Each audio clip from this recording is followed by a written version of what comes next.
welcome to our channel. Today we will show you adventure sci-fi series The Last of Us. So sit back, relax, and let's get started. Episode 1 of The Last of Us begins with a speech on the television about the viral outbreaks and pandemics in the 1968. As the interviewer asks Dr. Newman if the prospect of new viral pandemic scares him, to his surprise the doctor says no, and says that the biggest threat isn't bacteria or virus, and according to him it's fungi. It becomes an eye-opening speech where the doctor discusses about the Ophiocordyceps. The doctor says that there are some fungi that seeks to control and not to kill, and tells that such fungi can turn its host into a puppet, pulling the strings and controlling its host, and adds that all the mind-controlling drugs are produced using fungi, and such fungi can cause billions of death, as there are no possible cure. As the interview progresses, his speech starts to scare everybody, to which the interviewer asks what if that happens. The doctor replies, we lose, and this scary prospect forms the basis for our tale. The scene then shifts to September 26, 2003.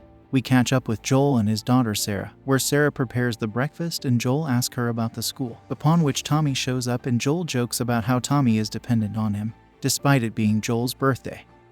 He's intent on pulling a double shift at work. He promises Sarah he'll be home at 9 and he'll bring the cake. Before leaving for school, Sarah takes a watch and a stack of cash from the upstairs drawer. While about to get into the car, their neighbor asks if they are free to look after his sick wife, Connie, and Joel says Sarah will look after her after school. After school, Sarah goes to fix the watch which she took earlier. However, police flying by the shop in their patrol cars is enough to spook the shop owner's wife, who hurriedly closes their shop and tells her to leave. Sarah then stops by her neighbor's house and talks about the news on the radio and asks if everything is all right. She then takes a book and some baked cookies with her. Then, an unnerving moment involving Connie, the wheelchair-bound woman, takes place as she starts to twist awkwardly.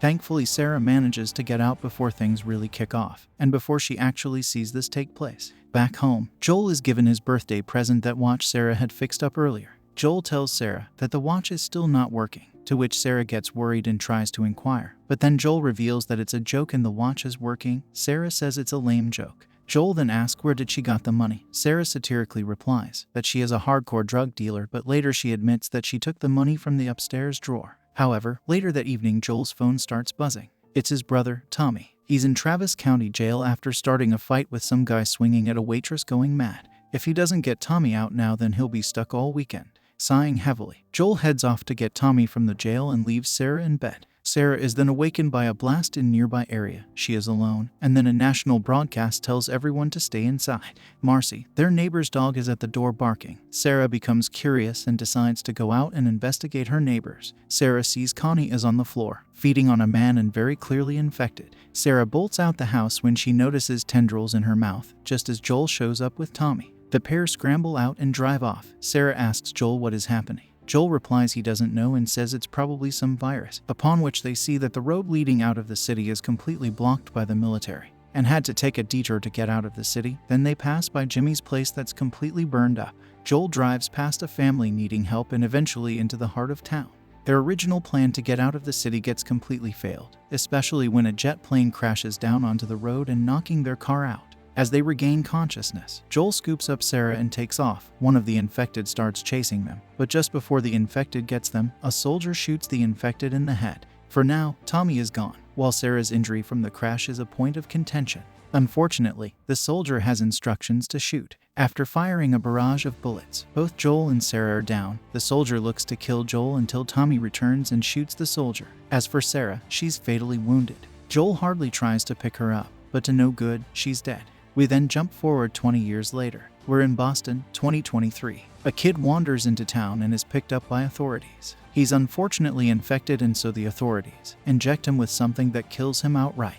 His body is picked up by Joel, who works as burning the infected dead bodies. He's eking out a living, taking whatever jobs he gets, and living in a tight-knit community. Joel then meets with a Fedra soldier who owes him ration cards. In exchange, he hands over some pills that are apparently from all the way out in Atlanta. He also brings up the jittery nature of the soldiers, who have been under heavy fire from the Fireflies lately, a rebel group intent on cutting out this authoritarian rule from the government.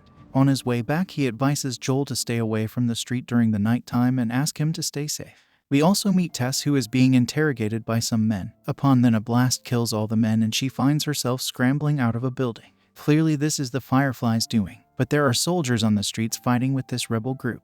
Unfortunately, the soldiers believe Tess is a firefly and takes her away. Joel is still desperate to try and find Tommy and learns that Tommy is somewhere near Cody Tower in Wyoming. And in the wake of all this, as we learn that Joel and Tommy were actually separated earlier in the timeline, Joel remembers about Sarah and is drinking heavily, taking pills, and eventually is reunited with Tess. She's been in federal lockup all day. Tess reveals that she was jumped by Robert, whose men interrogated her earlier, and breaks the news that they need to get the car battery back, which Robert has sold. In order to get the details, they need to find Robert, get the truck, and then go and find Tommy. Then another character is introduced, who is actually Ellie, and she is locked up in a cell where she lies about her name and tells them that her name is Veronica. Marlene and the other fireflies inside Boston are keeping her locked up, but they intend to leave and head west with her, believing she's their cure. Now, Marlene heads upstairs and hands back Ellie's bag, unlocking her cuffs and revealing her true name, and says she is the one who told them not to shoot. Ellie calls Marlene a terrorist, who scoffs at the idea and goes on to tell Ellie crucial intel and tells her not to reveal it to anyone, as it could get her killed.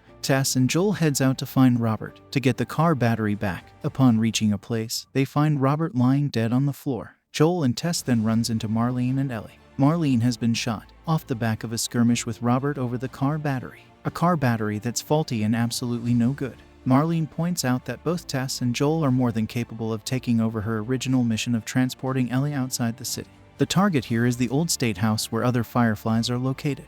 Heading there, Marlene promises they'll have a car battery, guns, and everything else they need. Joel agrees to transport Ellie, and they schedule to head out during the night. Unfortunately, they're spotted by a soldier, the same soldier who Joel tried to make a deal with earlier. He checks each of them for infection. As she checks Ellie, she stabs him with her knife. When the guy points the gun at Joel, he flashes back to those horrible moments involving Sarah and kills him outright. But as Tess sees the meter, it turns out she's actually infected.